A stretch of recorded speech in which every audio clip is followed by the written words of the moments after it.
At 27, Sarah Miller had learned that life as a single mother was a battlefield, one where every day brought a new fight just to keep moving forward. 3 months without a job had drained her savings, her confidence, and nearly her hope. But today, she clung to a fragile chance, an interview at Horizon Media Group that could change everything. She walked into the sleek glass building with her 4-year-old son, Lucas, clutching her hand. His tiny fingers felt like both her anchor and her burden. Sarah had begged her babysitter to stay, but the last-minute cancellation left her no choice. Either show up with Lucas or give up the one opportunity she couldn't afford to lose. The lobby smelled of polished marble and power. Executives in suits strode past with practiced indifference, but Sarah felt every stare burning into her back. She lowered her eyes, praying Lucas would stay quiet with his coloring book. Across the desk, the receptionist's expression was a blade sharpened by disdain. Mrs. Clark's lips tightened with every tick of the clock, her gaze slicing Sarah down to size. In that cold silence, Sarah heard the unspoken judgment. What kind of mother drags her child into a job interview? Lucas tugged her sleeve, whispering, "Mama, did I do something wrong?" Her heart clenched. "No, sweetheart," she murmured, forcing a smile she didn't feel. "You're perfect. Mama just has to be brave today." Sarah straightened her shoulders, though inside she was crumbling. She had no idea that the next few minutes, this very lobby, this humiliating wait, would rewrite the story of her life forever. The seconds stretched like hours. Sarah Miller sat stiffly in the chair. Lucas balanced on her lap with his little coloring book. Every time he moved his crayon across the page, Sarah felt the weight of eyes on her, but it was not the eyes of the busy executives brushing past. It was the receptionist, Mrs. Clark. Her mouth was drawn into a line so thin it looked carved with a knife. She tapped her manicured nails against the desk, each click louder, sharper, until Sarah's nerves were ready to split. Finally, Mrs. Clark spoke again, her voice laced with the kind of condescension that was meant to humiliate. "Miss Miller, I must remind you for the third time, this is a professional environment. Bringing a child to an interview is simply not appropriate."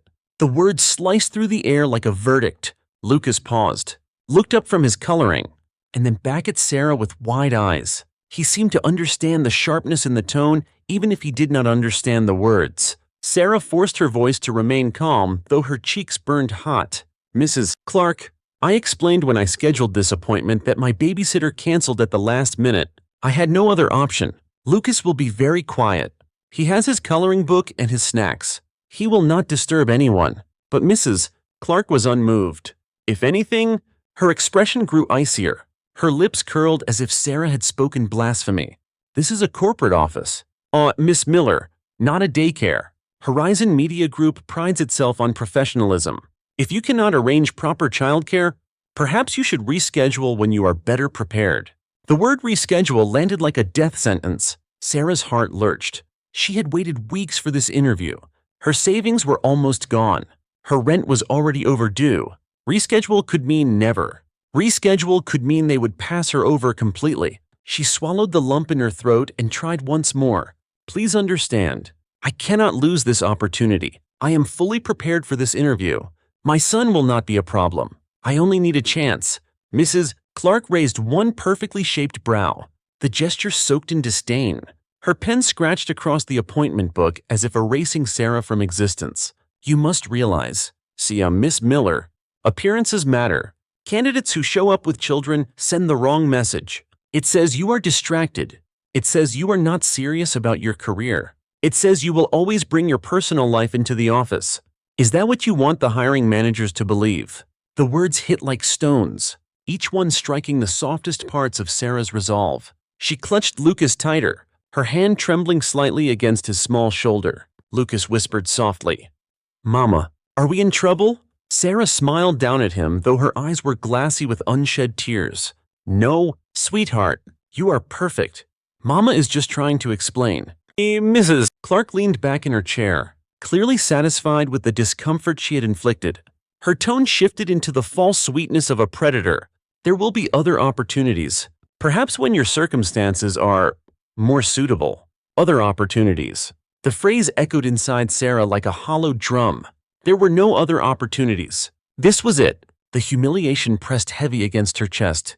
almost unbearable. She could feel every executive in the lobby, every passing suit, every echo of high heels on marble, all silently agreeing with Mrs. Clark's judgment. She was not enough. She was a mother first, a liability. Her eyes flicked toward the elevator. For one desperate moment she considered leaving. Walking out before her pride shattered completely. But then Lucas reached for her hand, his small fingers warm and steady. That simple touch pulled her back from the edge. No, she could not give up. Not here, not now. But Mrs. Clark was not finished. She leaned forward slightly, lowering her voice as if delivering a secret meant to crush the final spark. Miss Miller, I am certain the hiring manager will not appreciate this disruption.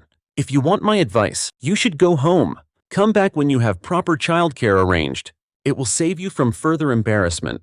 Further embarrassment? The words twisted like a knife. Sarah's stomach knotted.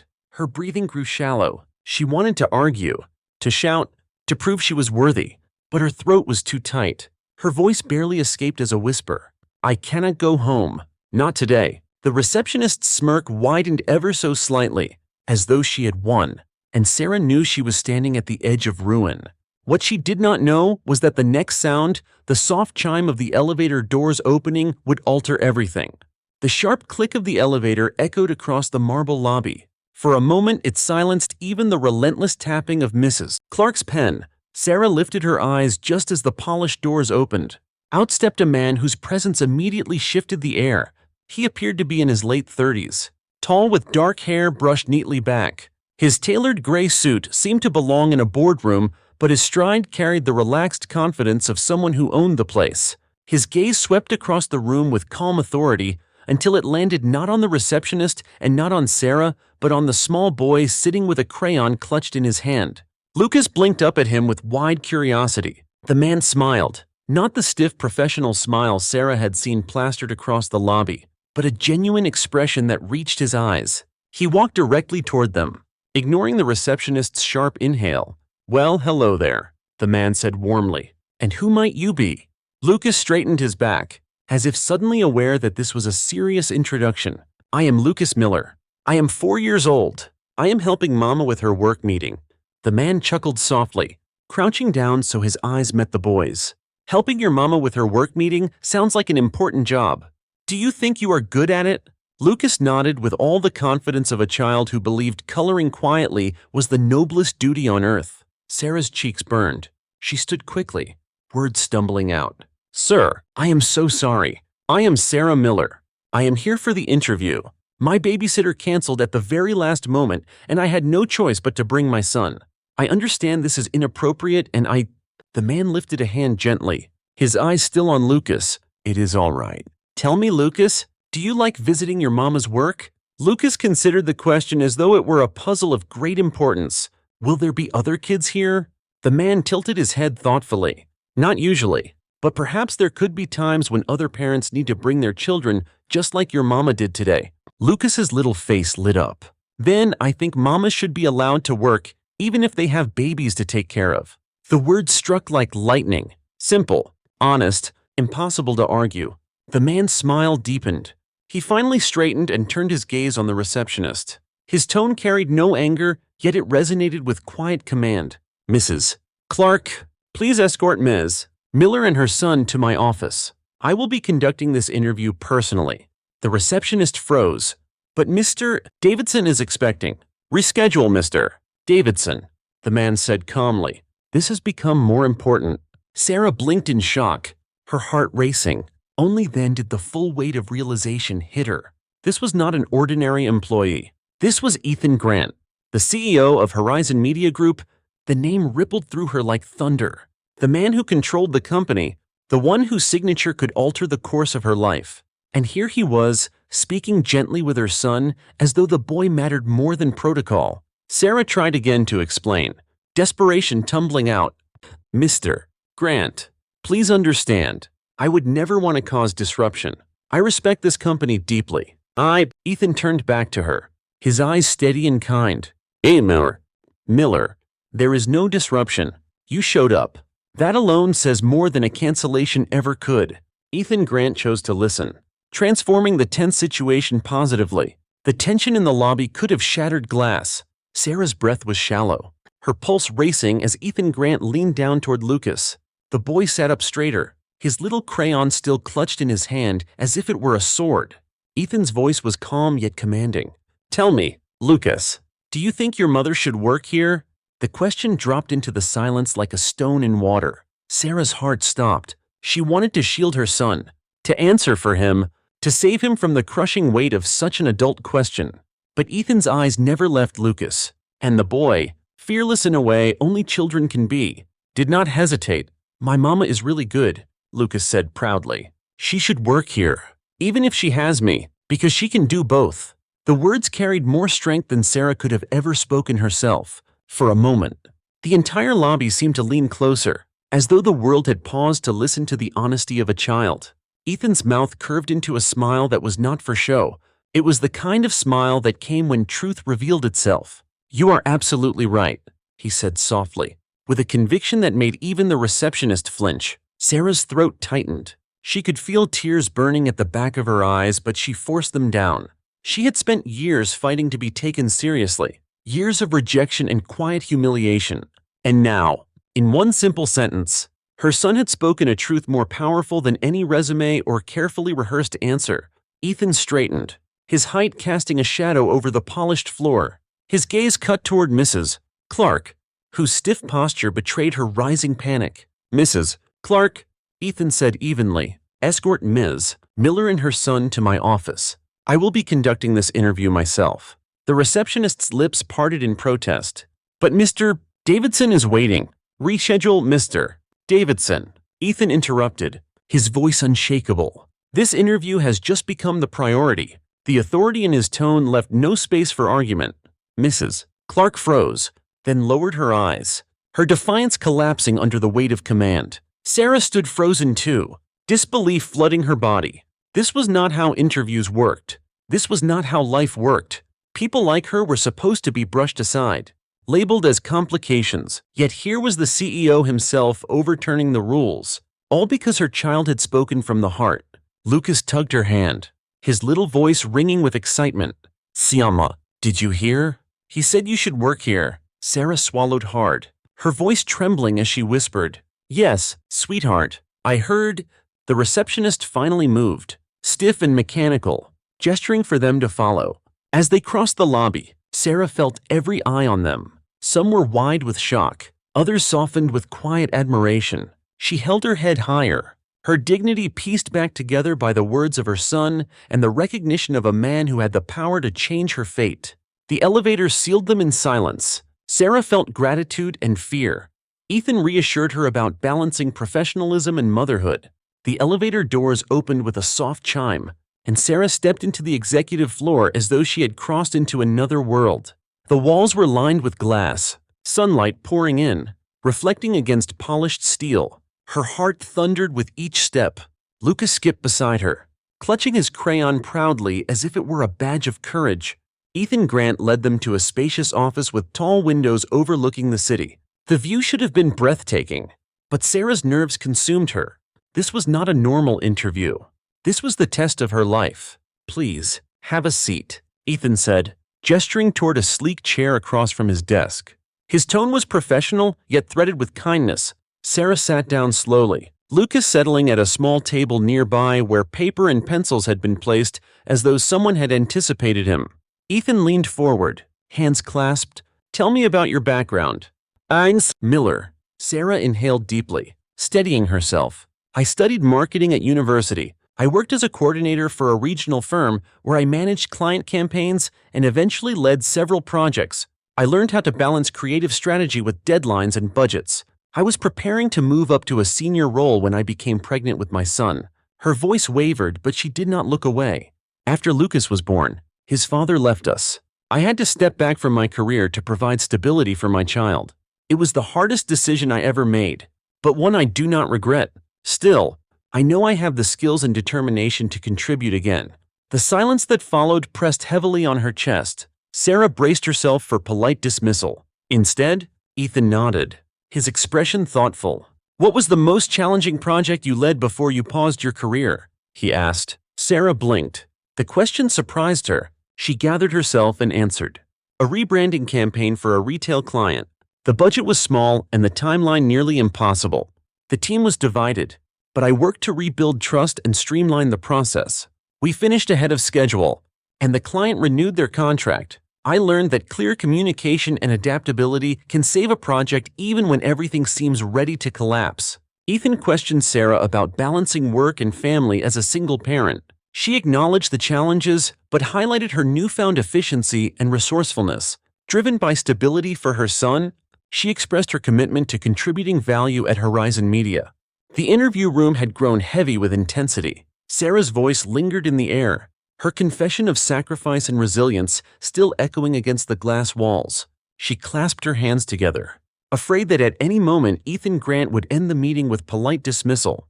But instead, Ethan leaned back in his chair, his eyes shifting from Sarah to the small boy at the corner of the room. Lucas was bent over his paper, coloring furiously, his tongue peeking out in concentration. The innocence of the scene clashed with the gravity of the moment, and it stirred something in Ethan.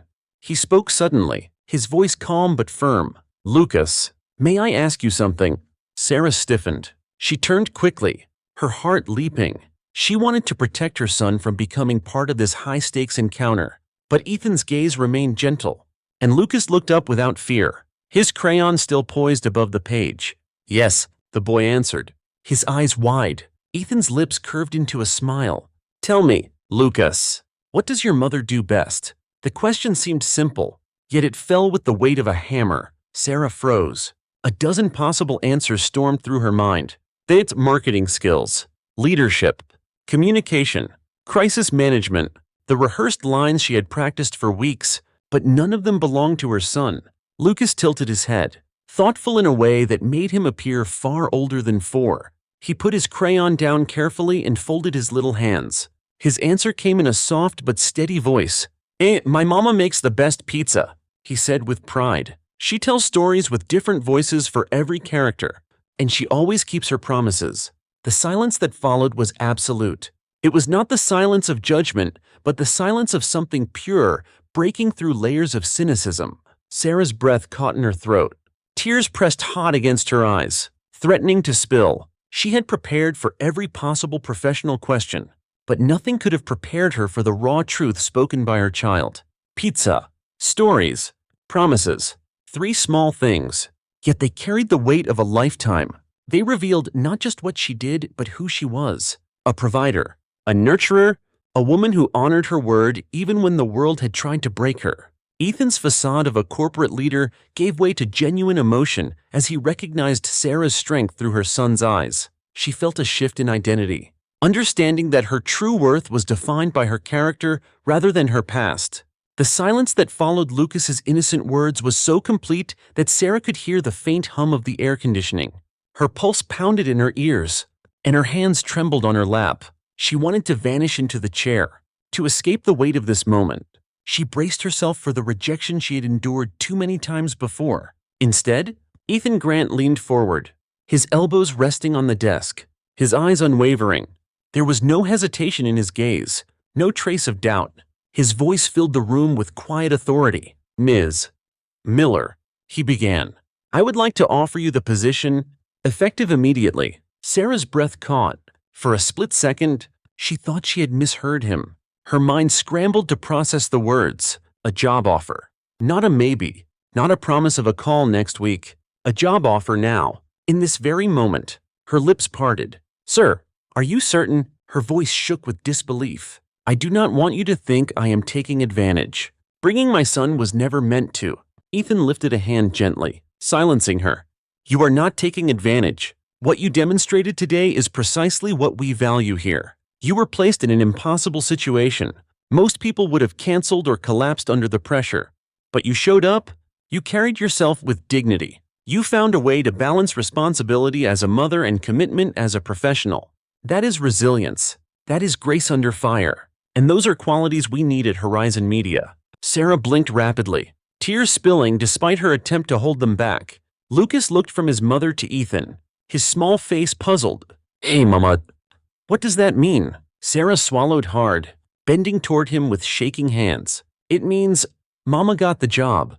The boy's eyes widened, Then a brilliant smile spread across his face. "You did it, Mama." The purity of his joy struck Sarah like a tidal wave. She clutched his hand tightly, her tears falling freely now. She had walked into this building prepared for humiliation, for rejection, for another closed door, and instead, she had been seen. Ethan's expression softened further as he watched them. This company is not just about profit margins and deadlines. It is about people. And I want people here who understand what truly matters in life. You have shown me that. Sarah tried to steady her breathing. But will the others? Will the team accept this? Ethan leaned back, his confidence absolute. They will follow my lead.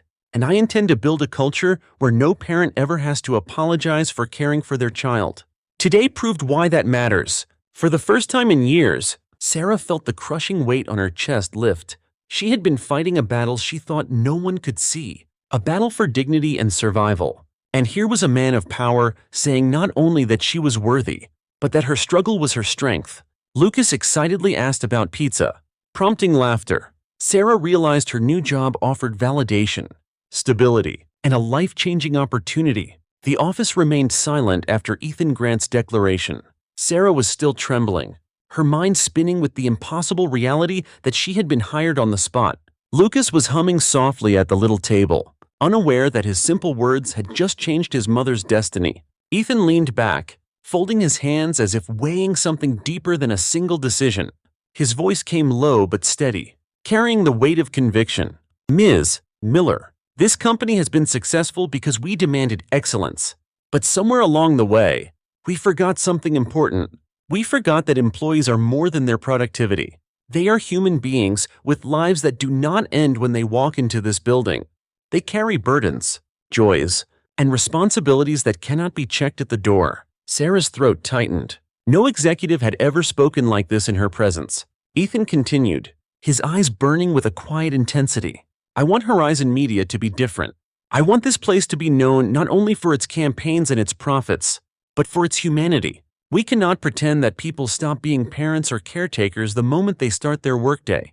We should not force them to choose between family and career. That false choice destroys talent before it even has a chance to bloom." The words cut through Sarah like light through storm clouds. Ethan glanced at Lucas again, watching the boy draw a crooked sun with bright rays that stretched far beyond the page. "Your son reminded me of something I should never have forgotten. The strongest people are often those who juggle the most. They are the ones who keep promises at home and still rise to the challenges at work. Why would we not want that kind of strength in this company?" Sarah's lips parted, but no sound came. The tears she had been fighting all morning threatened to break free. Ethan drew in a breath, his decision firm. "That is why we are introducing a new benefit. Horizon Media will establish an emergency support fund for parents. If a babysitter cancels at the last moment, if a school closes suddenly, if a child becomes sick, our employees will not be forced to choose between showing up at work and caring for their family. We will stand with them." The magnitude of his words hit Sarah with stunning force. She had dreamed of a world where mothers and fathers were not punished for being human. She had never believed she would hear a CEO say it aloud. Lucas looked up from his drawing and asked innocently, "Does that mean Mama will not get in trouble if I come here again?" Ethan laughed softly, the sound genuine. "It means if your mama or any parent ever needs help, this company will be there. That is the kind of place we are going to build." Sarah pressed a trembling hand to her mouth. Gratitude surged so strong it nearly broke her. This was not just a job. This was a revolution in how people were seen. Ethan's vision for Horizon Media combined compassion and excellence, inspiring Sarah to feel part of a transformative movement and culture. 6 months later, the transformation was undeniable. Sarah Miller had gone from a desperate candidate on the verge of rejection to one of Horizon Media's most valuable voices. Her bold marketing ideas shook the industry, bringing campaigns that captured not only numbers but emotions. Colleagues who once doubted her now sought her guidance, and the company's reputation began to shift toward innovation driven by empathy. What set Sarah apart was not only her creativity but the policies she helped shape. Her push for family-friendly initiatives gave Horizon Media a new identity. The emergency support fund she inspired became a model that other companies envied. For the first time, employees felt seen not as cogs in a machine, but as people with full lives. The company attracted talent from across the industry, drawn by a culture that combined compassion with ambition. Through it all, Ethan Grant watched Sarah with growing admiration. At first, it was professional respect. Then it became friendship, a connection built on countless late nights, refining strategies, and sharing quiet conversations about what truly mattered. Slowly, something deeper emerged, a bond that could not be confined to boardrooms or deadlines. 2 years passed. On a warm spring afternoon, in a hall filled with light and music, Sarah walked down the aisle. Lucas, now a spirited 6-year-old, carried the wedding rings with pride. The boy who once sat coloring in a corner of an interview room now marched with confidence, his smile wide as he looked at his mother and the man who had changed their lives. When Sarah and Ethan exchanged vows, it was more than a marriage. It was the culmination of a journey that began with doubt and humiliation and ended with triumph and love. The wedding celebration glowed with music and laughter, but the most powerful moment came in silence. Lucas tugged Ethan's sleeve, his eyes bright with innocence. He whispered, "The best thing about you is that you saw Mama was good at her job, even when she had to bring me." Ethan froze, the words striking deeper than any speech. He looked at Sarah, radiant in her gown, and understood with absolute clarity, hiring her had not only reshaped a company, it had reshaped 3 lives. Sometimes the greatest opportunities appear disguised as problems, waiting for someone wise enough to see potential.